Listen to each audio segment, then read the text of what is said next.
channel. It's your channel, and at the moment with us from the Sharad Pawar NCP. Very happy Sharad Pawar NCP. We have Mr. Manishankar Chauhan. Manishankar Chauhan साहब नमस्कार. नमस्कार राजीव जी, नमस्कार प्रदीप जी. नमस्कार. तो sir अब तो बल्ले बल्ले मतलब आपने दिखा दिया कि असली पवार कौन है.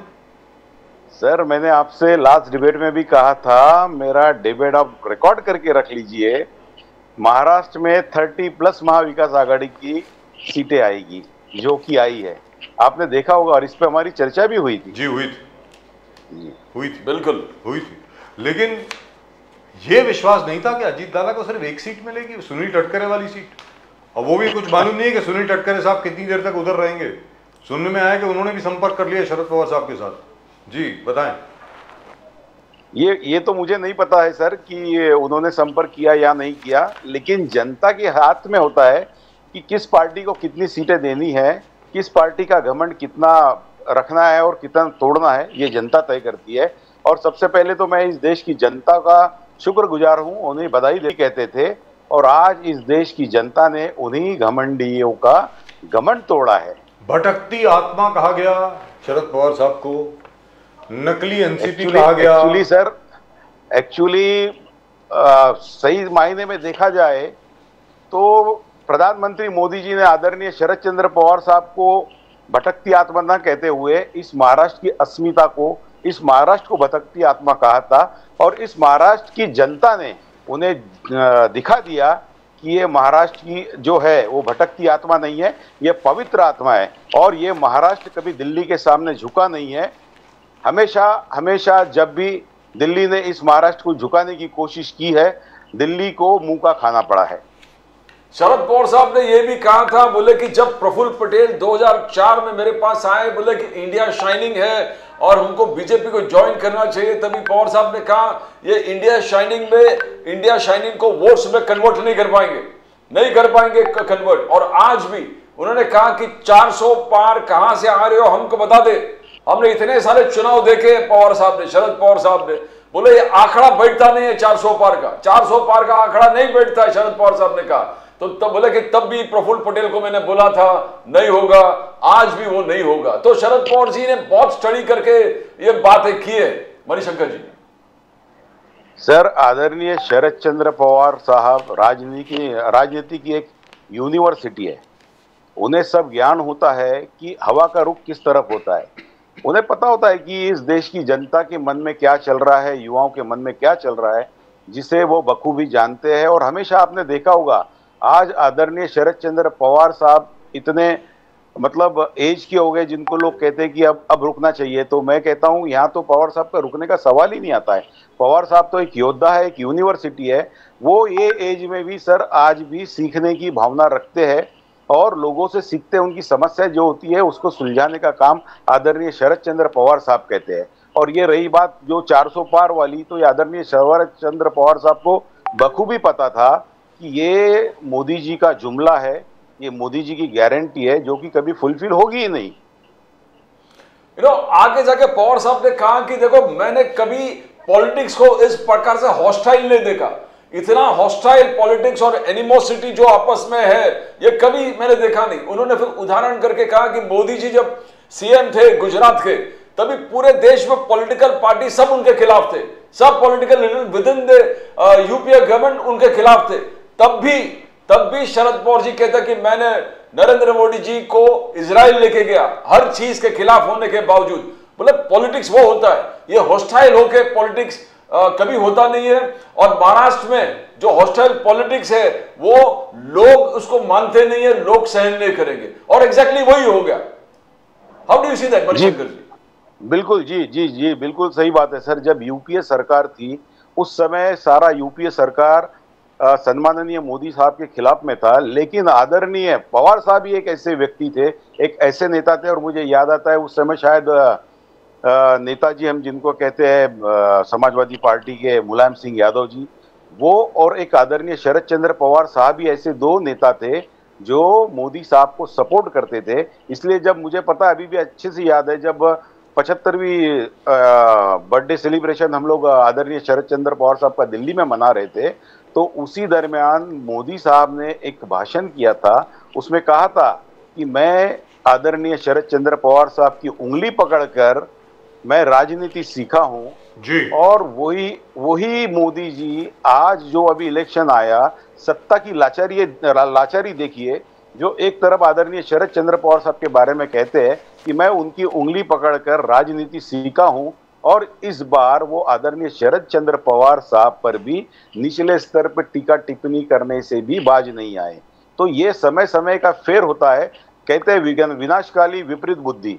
आपने देखा होगा एक समय मोदी जी थे कि उनको हर चीज का जो मौका मिलता था उसका इवेंट करते थे, लेकिन इस बार आप गौर फरमाइएगा कि मोदी साहब ने जितनी सभाएं की, जितने भाषण किए, उसमें सिर्फ विरोधियों को कोसा ही नहीं है, अपितु नीचे के लेवल पर जाकर उन्हें कोसा है, गालियां दी है। और ये जिस तरह का घमंड मोदी साहब का था वो इस देश की जनता को बिल्कुल भी पसंद नहीं आया। इसलिए देश की जनता ने एक सबक उन्हें सिखाया। और आप अभी देखिए, लोग कहते थे कि ये इलेक्शन सम्माननीय राहुल गांधी जी विरुद्ध मोदी जी है, सम्माननीय पवार साहब विरुद्ध मोदी जी है, सम्माननीय उद्धव ठाकरे साहब विरुद्ध मोदी जी है, लेकिन ये वो चुनाव था ही नहीं सर। ये चुनाव था मोदी जी वर्सेस आम जनता। जो आम जनता ने अपनी ताकत मोदी जी को दिखाई और उनका घमंड चकनाचूर कर दिया। लेकिन एक चीज है साहब, महाराष्ट्र में तो आपने उनको रोक लिया, उत्तर प्रदेश में रोक लिया, वेस्ट बंगाल में भी रोक लिया, तमिलनाडु में तो वैसे ही हाइप क्रिएट कर दी गई थी। वो हमारे एक बड़े अच्छे, मैं तो मित्र नहीं कह सकता, मैं तो उनको आज तक कभी मिला नहीं हूँ, बड़े रिस्पेक्टेड सेफोलॉजिस्ट हैं या थे, प्रशांत किशोर जी, जो हर एक चैनल पे आके बोल रहे थे भाई 350 आ रही, 350 आ रही, ऐसा करके बोल रहे थे। तो उन्होंने कहा कि देखिए तमिलनाडु में बहुत जबरदस्त परफॉर्मेंस होगी वगैरह वगैरह वगैरह। तो आपको लगता नहीं है कि अगर मान लीजिए इंडिया अलायंस 6 महीने पहले अगर फॉर्म होती, बनती, तो हो सकता है जैसा प्रदीप जी अभी बोल रहे थे कि शायद आपके 290-300 के करीब आ जाते, जो अभी आप 234 के करीब हैं। You could have come up to 290, 300. There was a possibility. Yes, definitely sir. मेरा मानना ऐसा है कि जो हमारी इंडिया अलायंस थी, ये इन्होंने फोकस महाराष्ट्र, उसके बाद में उत्तर प्रदेश, बिहार, पश्चिम बंगाल, इन राज्यों पे बहुत ज़्यादा फोकस किया। इसके साथ साथ अगर ये उड़ीसा में थोड़ा और ज़्यादा ध्यान देते, बिहार पे और ज़्यादा ध्यान देते, तो इसका रिजल्ट और कुछ होता। ये पहली बार ऐसा हुआ है कि उड़ीसा में 21 में से 19 सीटें बीजेपी को मिली है, और उड़ीसा एक ऐसा स्टेट था जो बीजेपी का तारनहार साबित हुआ। अगर वहां पर अगर हम लोग भी अगर समझो इंडिया अलायंस थोड़ा ध्यान देता, तो वहां पर भी हम लोग उन्हें रोक सकते थे। और हमारा अलायंस, आप बिल्कुल सही फरमा रहे हैं कि अगर 6 महीने पहले अगर बना होता तो आज चित्र और अलग होता। हम लोग भी 300 पार कर चुके होते, लेकिन हम लोग कभी इनकी तरह अब की बार 400 पार, अब की बार 300 पार नहीं करते, क्योंकि हमारे नेताओं के बीच में कभी घमंड रहा ही नहीं है। एक अच्छी साजी समझी सुलझी समझ है सबके बीच में। और आप जिस तरह से कह रहे हैं कि हम लोगों को थोड़ी सी निराशा बिहार की तरफ से जरूर हुई है, जहां हम लोग बिहार में समझ रहे थे कि इंडिया अलायंस को 17-18 सीटें मिलेगी, वहां पर हम लोगों का परफॉर्मेंस थोड़ा सा वहां पर ममता बनर्जी ने कहा है कि उसके ऊपर इन्वेस्टिगेशन होनी चाहिए, ऐसा उनका कहना है। जब रिजल्ट कल आ रहे थे तो उनका ये कथन था कि बिहार में she actually said, and her words were exactly, she spoke in English, I don't believe the results in Bihar, she said that there are he got only 4 seats. I don't think that is true. There is something wrong there. It has to be investigated. That's what Mamata Banerjee said. Now the point is, sir आप, मैं छोटी सी बात सुनिए, देखिए साहब, UP है, बिहार है, waste Bengal है, it is actually one strip only, Bihar और वेस्ट बंगाल का बॉर्डर मिलता है। सर मैं आपसे जानना चाह रहा हूं कि जब यूपी में इतना जबरदस्त उफान आया हुआ है बीजेपी के खिलाफ, वेस्ट बंगाल में उफान आया हुआ है बीजेपी के खिलाफ, तो बिहार में क्यों नहीं आया? इसके पीछे क्या हो सकता है? Very strange. यही एक थोड़ा समझने की थोड़ी सी कोशिश करनी चाहिए। ममता दीदी जी एकदम सही फरमा रही है शायद हो सकता है उन्हें भी जो कुछ साजिश इसमें नजर आ रही है। जैसे भी आपने प्रशांत किशोर जी का एक उदाहरण दिया कि उन्होंने कहा था कि पश्चिम बंगाल में बहुत जोर शोरों से बीजेपी अभी आने वाली है जी, कहा। और 350 क्रॉस करने वाली है। मुझे याद है कि ये जब प्रशांत किशोर जी दीदी जी के लिए काम कर रहे थे, सम्माननीय ममता दीदी जी के लिए काम कर रहे थे, तो उस समय ये प्रशांत किशोर जी कहते थे कि 100 से ज्यादा अगर बीजेपी की सीट आएगी तो मुझे आप बता दीजिएगा। अब यही प्रशांत किशोर का जब झुकाव बीजेपी की तरफ हो गया, बीजेपी के संपर्क में आ गए, तो अब वो बताने लगे कि बीजेपी 350 क्रॉस कर रही है। इनकी मजबूरी हो सकती है, इन्हें भी पता है कि जमीनी स्तर पर इनकी ताकत कितनी है, हकीकत क्या है, लेकिन भाजपा को खुश करना है इसलिए 350 का नारा देते रहे। Congratulations for Maharashtra. Very frankly speaking, now what's done is done. You can't do very much with it. Congratulations for Maharashtra. You've done a wonderful job, Pradeep ji. Yes, Maharashtra के बारे में मणिशंकर जी, मेन चीज शरद पवार साहब ने बहुत बड़ा एक जो गेम, जिस पर गेम या जो पॉलिटिकल मैच्योरिटी दिखाया है, MVA, उद्धव ठाकरे, शरद पवार जी और कांग्रेस, ये पैच अप किया। ये पहली बार है। वोट शेयर आपका आगे हर प्रकार से यहाँ पर आपको तोड़ा गया, शरद पवार जी को तोड़ा गया, इनफैक्ट उद्धव जी को तोड़ा गया। उसके बाद भी रिजल्ट देखे तो अगर टूटता नहीं, अनडिवाइडेड होता तो आप पूरे स्वीप कर लेते 48 के 48। आज डिवाइड होने के बाद भी आप बीजेपी और पूरे अलायंस को 17 में से निपटा ले, आप 31 है, 30 प्लस एक इंडिपेंडेंट है। तो ये मास्टरपीस है, जो मास्टर चीज है, मास्टर स्ट्रेटेजिस्ट का जो जबरदस्त चेस मूव है। How do you see that? Because एक ही झटके में वोट शेयर आपका बढ़ गया है। इसके पीछे सर समझना होगा कि आदरणीय सम्माननीय जो पवार साहब है, उनकी जो रणनीति है, उनका जो अनुभव है इतने वर्षों का। सबसे पहले आप ख्याल कीजिए कि आदरणीय पवार साहब इतना सब कुछ होते हुए भी उन्होंने कभी कोई ऐसी कोई कंडीशन ही नहीं रखी MBA के सामने कि हम लोग 3 लोग मिलकर अगर इलेक्शन लड़ रहे हैं तो मुझे 16 सीट दीजिए, 17 सीट दीजिए। आदरणीय पवार साहब ने अपनी ताकत और MBA की ताकत किस किस एरिया में है वो बहुत अच्छी वाली बात ही उन्होंने जाना है। और सिलेक्टिव सीटें आदरणीय पवार साहब ने ली है। अभी आप देखिए 10 सीटें हमारे आदरणीय पवार साहब लड़े, जिसमें से 8 सीटें हम लोग जीते, और अनफॉर्चुनेटली जो 9वीं सीट थी सातारा की, वो भी शायद 4,500-5,000 हजार वोटों से हम लोग हारे हैं। अन्यथा वो भी जो एक 9वीं सीट हम लोग जीतते। तो आप ये देख लीजिए, आदरणीय पवार साहब जी का स्ट्राइक रेट देख लीजिए, महाराष्ट्र में कांग्रेस का स्ट्राइक रेट देख लीजिए, उद्धव ठाकरे साहब जी का देख लीजिए। हाँ, थोड़ा सा निराशा वहां पर हुई है जहां पर जो अभी तक कहा जाता था ये महाराष्ट्र की जनता जो शिंदे साहब को गद्दार कहती थी, वो थोड़ा सा शॉकिंग था कि उन्हें ऐसे कैसे इतनी सीट थोड़ी सी मिल गई है। मे भी शायद कुछ वहां पर गलतफहमी होगी, सिंबल को लेके और कोई चीज होगी। इस बारे में भी हम लोग थोड़ा सा 7 सीट ले लिए शिंदे साहब ने, 7 सीट्स ले लिए, वो भी 2 साल में डेवलपमेंट है। बट आपने जिन को गिराया वो हमें पढ़ के सुनाता हूं, बिकॉज एक जबरदस्त 3 कैबिनेट मिनिस्टर्स आज ढेर हो गए। Starting from Pankaja Munde, great OBC leader, वो हार गई। सुधीर मुनगंटीवार, मंत्री स्टेट, वो हार गया। राव साहब दानवे, सेंट्रल मिनिस्टर, वो ढेर हो गए। Bharati Pawar, central minister, she lost. Navneet Rana इतना चर्चित कि ये है वो, she lost. Kapil Patil, minister, central cabinet, वो हार गया। यानी बड़े बड़े दिग्गज गिर गए। और कांग्रेस जो 1 सीट मिला था वो सिंगल लार्जेस्ट पार्टी में 13 प्लस 1 14 के आसपास वो पहुंच गए। ये मार्वेलस एक स्ट्रेटजी। देव फडणवीस रिजाइन करने पे तुलाएंगे, इस्तीफा दे दिए। इतने सारे दिग्गज ढेर हो गए तो फडणवीस को जी को रिजाइन ही करना पड़ेगा। क्या रिजाइन करेंगे? आपको कैसा लग रहा है? भले आपके पार्टी के नहीं है, कैसे देखते हो आप? सर, मैं तो आदरणीय देवेंद्र फडणवीस साहब को बहुत पास से जानता हूं, और मैं जितना उनको जानता हूं, देवेंद्र फडणवीस साहब इस्तीफा देने वाले व्यक्ति नहीं है। ये सिर्फ नाटक नौटंकी कैसे करनी है वही वो जानते हैं। अब सीधी सी बात है कि जब इतनी जबरदस्त हार उनकी यहाँ महाराष्ट्र में हुई है, इस महाराष्ट्र की जनता ने उन्हें हराया है, तो उसका ठिकरा मोदी जी पे ना जाते हुए अपने ऊपर वो उसका ठिकरा लेना चाहते हैं, उसका क्रेडिट अपने आप पे लेना चाहते हैं कि भाई मेरी वजह से ये सब हुआ है। अभी आप मुझे बताइए, मैंने आपको लास्ट डिबेट में भी कहा था और दावे के साथ कहा था कि ये बीजेपी डबल डिजिट में नहीं पहुंचेगी, और वो सत्य हुआ। और मोदी जी ने यहाँ महाराष्ट्र में 20 सभाएं की सर। 20 सभाएं करने के बाद अगर 9 सीट भाजपा की आती है तो इससे पुअर परफॉर्मेंस भाजपा का और क्या हो सकता है। जो तो मोदी जी हमें कहते, मणिशंकर चौहान साहब जी अभी बताएं, अभी क्या है कि ये सवाल मैं हर एक से पूछता हूँ कि Modi ji is used to a particular style of functioning, उनका एक स्टाइल ऑफ फंक्शनिंग है मोदी जी का, जी good or bad, whatever. People support him, some people don't, some people appreciate him, some people don't.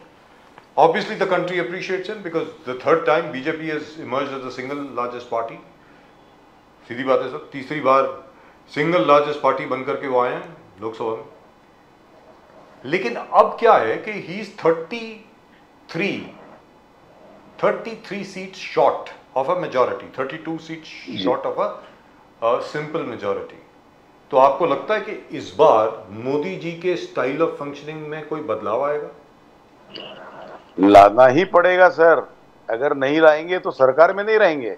क्योंकि अभी ये आपको याद होगा जब यूपी की भी सरकार होती थी तो सभी जाति धर्म के लोगों को लेकर जो रीजनल पार्टियां भी होती थी, उनके एरिया में कौन सा घटक कितना काम करता है, कौन सी जाति के लिए कौन से विकास के काम करने होंगे, ये सारी चीजें सब लोग सोचते थे। और आज क्या होता था, यहाँ पर सिर्फ मोदी जी की वो कभी चेंज होने वाली नहीं है। और मोदी जी ने इस देश की जनता को टेक इट फॉर ग्रांटेड ले लिया था, जिसका खामियाजा मोदी साहब को भुगतना पड़ा सर। तो अभी आपको क्या लगता है कि मोदी जी एडजस्ट कर पाएंगे, अडेप्ट कर पाएंगे क्या? He is a politician after all. But सबसे बड़ी बात यह, देखिए साहब, वो आज तक कभी जो एक, जैसे आप हैं, शरद पवार साहब हैं, जनाब मतलब राहुल गांधी भी हैं, उनको बोल सकते हैं क्योंकि after all he spend so many years in opposition. इसके अलावा ममता बनर्जी हैं, स्टालिन साहब हैं, ये सब लोग जो हैं वो ग्रास रूट से ऊपर आए हैं पॉलिटिक्स करते हुए। नरेंद्र मोदी जी महामंत्री थे और उनको उठा करके सीधा मुख्यमंत्री बना दिया गया गुजरात का। उसके बाद वो एग्जीक्यूटिव हेड ऑफ गवर्नमेंट रहे हैं हमेशा, गुजरात के मुख्यमंत्री, फिर सीधा देश के प्रधानमंत्री। तो एडजस्टमेंट करना उनके लिए कितना आसान होगा या कितना मुश्किल होगा आपके मुताबिक, बताएं सर। एडजस्टमेंट करना सर उनके लिए बहुत ही डिफिकल्ट होगा। जिस तरह से मोदी साहब का जो नेचर है, ऐसे नेचर में उन्हें एडजस्ट करने में बहुत तकलीफ आएगी। लेकिन मरता क्या ना करता वाली सिचुएशन में आज इस देश की जनता ने सम्माननीय मोदी साहब को फंसा दिया है, इसलिए एडजस्टमेंट करना उनकी मजबूरी हो जाएगी। अगर सत्ता में रहना तो आपको एडजस्टमेंट करना है, अगर आपकी अकड़ होगी तो आप सत्ता से बाहर फेंक दिए जाओगे। ये सीधा सा सिंपल सा फॉर्मूला अब उन्हें भी समझ में आता है। और मैं तो अभी भी कहता हूं, अभी भी इनके जो साथ में जो घटक दल है उनको अभी भी आगाह करना चाहता हूं। आप बीजेपी का रिकॉर्ड उठा के देख लीजिए, ये बीजेपी जो पार्टी है वो एक अजगर की तरह है जो बिना चबाए अपने जो साथ में घटक दल होते हैं उनको गिटक लेते हैं। अभी भी इनके साथ जो जा रहे हैं, मैं दावे के साथ कह सकता हूं कि जो इनके साथ अगर अभी टिक जाएंगे, सरकार बना लेंगे, आने वाले 6 महीने में उनके भी कुछ जो एमपीज है वो तोड़ लिए जाएंगे। जो खेल यहाँ महाराष्ट्र में खेला गया, शिवसेना तोड़ी गई, राष्ट्रवादी कांग्रेस पार्टी तोड़ी गई, इसी तरह वो पार्टियां भी तोड़ी जाएगी और उन्हें भाजपा में शामिल कर लिया जाएगा। इसलिए उनके साथ जो घटक दल है उनको ये सावधानियां बहुत बरतने की जरूरत है और बहुत सोच विचार के उनको कदम उठाने की जरूरत है। चौहान जी, 8 तारीख को 8 जून 8 बजे मोदी जी शपथ द थर्ड टर्म वो करने वाले हैं। मुहूर्त भी निकला है, यस, बीजेपी ने मुहूर्त निकाला है और एनडीए ने उनको चुना है नेता। They have given full support to prime minister Modi and राष्ट्रपति के पास जाके उन्होंने रेसिग्नेशन लेटर, और ये 8 तारीख का, तो 8 तारीख को शपथ विधि है the third time. And he is comparing, BJP comparing him to Nehru ji. Nehru ji के रिकॉर्ड और लेवल तक पहुंच गए। बट बीजेपी का कहना, उनका जो हासिल किया है, that is the best achievement for prime minister of independent India. Article 370, Ram Mandir, 5th biggest economy, digital revolution, 1 rank. तो सर जी, तो it is going endlessly report card. तो how do you see this entire third term of prime minister Modi? Manishankar ji sir, आपने जो ये सारी जो मोदी जी की ख्यातियां जो गिनाई हैं, आर्टिकल 370 बीजेपी की, आर्टिकल 370, राम मंदिर और ईटीसी जो है, अगर ये सक्सेसफुल होता तो जो मोदी जी कह रहे थे अब की बार 400 पार, इस देश की जनता सच में उन्हें अब की बार 400 पार पहुंचा देती।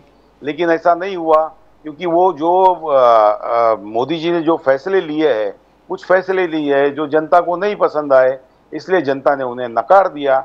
और आने वाली अगर 8 तारीख को जो शपथ लेते हैं मोदी जी, तो उन्हें शुभकामनाएं। और दूसरी चीज मैं ये कहना चाहूंगा कि उनका जो घटक दल है, चंद्रबाबू नायडू जी है, नीतीश कुमार जी है, ये थोड़ा सा गौर फरमाइए सर।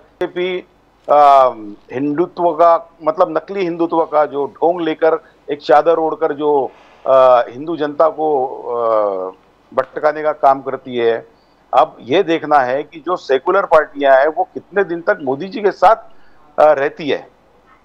मणिशंकर जी, मोदी जी कल ही भाषण में कहा कि देखो मोदी गारंटी अकेला 241 seats, BJP Modi policy, Modi guarantee अकेला 241, और पूरे इंडिया अलायंस के शक्ति बल सब कुछ मिला के 231, यानी पूरे इंडिया अलायंस के शक्ति, पूरे पार्टीज लीडर्स सब मिल के पूरे देश का दौरा करके सिर्फ 231 और मोदी गारंटी अकेला 241 पहुंचे। बोले कि नेक्स्ट जो थर्ड टर्म है, उस टर्म में नड्डा साहब बोल रहे कि मोदी जी चाहे वो रोडवेज हो, वाटरवेज हो, स्पेस टेक्नोलॉजी हो, इस देश को एक नया लेवल पे लेके जाएंगे। नया, तो how do you see that entire thing? तो कॉन्फिडेंस लेवल है, हाउ डू यू सी? ये कॉन्फिडेंस लेवल नहीं है सर, ये उनका घमंड है। उन्हें ऐसा लगता है कि जो मैं करूंगा वो सार्थक होगा, और जो मैं करूंगा वो देश की जनता को मान्य करना ही होगा। अभी जिस तरह से मोदी जी जो हमेशा सबको अपने मन की बात सुनाते हैं, मोदी जी का सबसे बड़ा प्रॉब्लम यह है कि वो मन की बात तो सुनाते हैं, लेकिन जनता के मन की बात कभी सुनने समझने की कोशिश ही नहीं करते हैं। और मोदी जी जो इस तरह से जो कहते हैं कि अभी मैं ये करूंगा वो करूंगा, मुझे याद है मोदी जी के भाषण अभी के, वो पिछले 55 साल, पिछले 70 साल में कांग्रेस ने क्या किया वो यही बताते हैं, और आने वाले 10 साल में मोदी जी क्या करेंगे, 47 तक क्या करेंगे वो ये बताते हैं। लेकिन 2014 से लेकर 2024 तक उन्होंने देश के लिए क्या किया वो ये बताने का कभी भी हिम्मत नहीं रखते हैं वो। सर चलते चलते एक तो सबसे पहले आपको मुबारकबाद, जबरदस्त इलेक्शन आप सब लोगों ने लड़ी। आपने महाराष्ट्र में, उत्तर प्रदेश में तो खैर बहुत स्पेक्टेकुलर हुआ, यहाँ पर भी उतना ही स्पेक्टेकुलर हुआ। You brought the BJP down to single digits which is fantastic. 9 seat बस बीजेपी की, उसके आगे नहीं बढ़ पाई। सर चलते चलते एक अभी जो आपने चीज मेंशन करी ना कि 70 साल से कुछ नहीं हुआ, 70 साल से कुछ नहीं हुआ, सर आपको लगता है पंडित नेहरू ने रिजाइन कर दिया होगा सर? मोदी जी की राजनीति आप देखिए सर, अगर कुल मिलाकर आप देखेंगे तो नेहरू जी के इर्द गिर्द ही उनकी राजनीति और उनके भाषण घूमते। मैं पूछ रहा हूं नेहरू जी की वजह से अब तो he is equal Pandit Nehru record, वो तीसरी बार उनकी स्वेरिंग होने वाली है, तो अब तो नेहरू जी ने इस्तीफा दे दिया होगा ना अपना। जी जी जी जी, जी। बिल्कुल डेफिनेटली सर। मैं तो कहता हूं आपको बहुत बहुत शुभकामनाएं, आपको congratulations, great election, and mister Pawar has shown who is the real Pawar in Maharashtra. Thank you sir, नमस्कार। Thank you sir, thank you, नमस्कार। And now we go to a very